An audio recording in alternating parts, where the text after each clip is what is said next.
Mechanisch speelgoed. Heeft u er nog iets van op zolder staan? Het Industrieel Museum in Sas van Gent kan het goed gebruiken.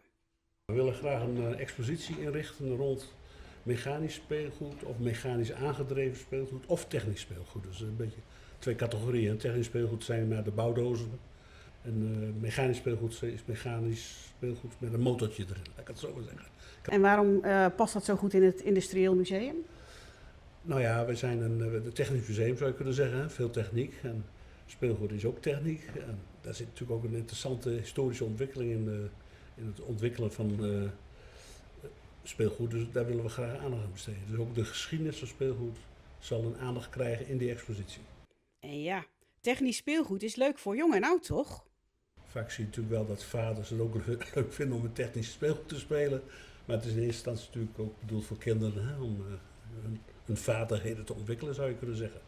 Wat kan het museum goed gebruiken? De bouwdozen, hè, waar mensen zelf dingen moeten maken. Lego is denk ik een bekend voorbeeld van tegenwoordig. Maar vroeger had je Meccano, Trix, daar zijn wel meer merken. Dus er waren een heleboel bouwdozen, die zouden we graag allemaal willen laten zien. Hè, ook de ontwikkeling daarvan. Er wordt in ieder geval goed voor het speelgoed gezorgd. Ja, lenen, schenken mag ook, maar dat kan altijd ook in bruikleen. Daar hebben we een procedure voor om het netjes te regelen. Museale speelgoed, laat ik het zo maar noemen, dat komt in vitrines te staan. Dus dat wordt goed afgeschermd. Wat is uw rol in het museum? Ik ben een conservator, dus ik ben van de spullen, zeg ik altijd maar. Alles wat hier staat, ja, dat proberen wij te onderhouden en ook nieuw spul bij te krijgen, exposities in te richten. En hoe bent u daar zo ingerold in die taak?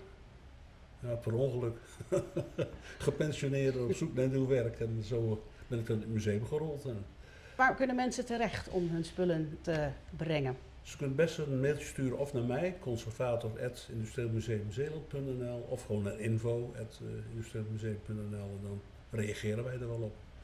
En dan exposeren maar. In juli zou het ingericht moeten zijn en dat we het rond die tijd kunnen openen.